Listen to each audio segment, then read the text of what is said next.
नमस्कार मंडळी. तर पुन्हा एकदा तुमचं स्वागत आहे माझ्या नवीन ब्लॉगमध्ये. कधी कधी बेस्ट प्लॅन अचानकच ठरतात. ऑफिसवरून येताना असंच अचानक प्लॅन ठरलं क्रांतिज्योती विद्यालय मूवी बघायचं. खरं सांगायचं तर मूवी प्लॅनमध्ये नव्हतंच, पण ठरलं आणि गेलो. आणि मूवी सुरू झाल्यावर एकच वाटलं, हा डिसिजन एकदम परफेक्ट होता.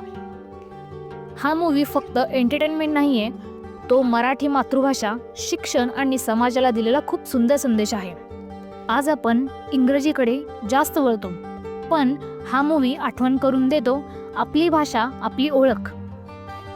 ॲक्टर्सबद्दल खास सांगायचं म्हणलं तर अमय वाघ याची कॉमेडी, सचिन खेडेकर सरांचं आपल्या मराठी मातृभाषेवरचं अफाट प्रेम, प्राजक्ता कोळी, सिद्धार्थ चांदेकर यांची मस्ती, केमिस्ट्री, तसंच क्षितिज जोग, कादंबरी कदम, सायली संजीव आणि निर्मिती सावंत या सगळ्या अप्रतिम कलाकारांनी मूवीला वेगळीच ओळख दिली आहे.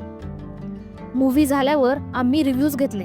इतकं छान होतं की म्हणजे लहानपणी आम्ही शाळेमध्ये गंमत केलेली, सर्वांची आठवण एकदम ताजी झाली. कॉर्पोरेट इंग्लिशच्या जगात जे मराठीची आठवण करून देणारा एक मूवी होता. मूवी खूप छान आहे, सगळ्यांनी नक्की बघा. या चित्रपटात एक सुंदर असं वाक्य आहे जे त्यांनी दिले की इंग्रजी भाषा हे एक कौशल्य आहे, ही आपली मातृभाषा नाही. तर महाराष्ट्रामध्ये राहत आहोत तर महाराष्ट्राची भाषा आपण जपली पाहिजे आणि मराठी शाळेला प्रोत्साहन दिलं पाहिजे. तर हे मूवी नक्कीच बघा. महाराष्ट्रात आहात तर तुम्हाला नक्कीच गर्व वाटेल, प्राऊड वाटेल. तर तुम्ही मूवी नक्कीच पहिल्यांदा बघत असाल, रिपीट तुम्ही बघू शकता. कारण माझ्या मैत्रिणी सुद्धा एकदा सोडून, दोनदा सोडून, तिसऱ्यांदा मूवी बघत आहेत. त्यांना तो खूप आवडला. तुम्ही पण नक्की बघा. मला खूप छान आहे. खूप मजा आली आणि सगळ्यांसोबत गेलो, त्याच्यामुळे जास्त भारी वाटला. मराठी भाषा खरंच आपण जपली पाहिजे असं आम्हाला वाटलं. मला पण खूप आवडला. सगळ्यांनी नक्की नक्की नक्की बघा. पण आम्हाला वाटलं की आपण असंच एकदा सहलीला गेलो. सहलीला जायाचा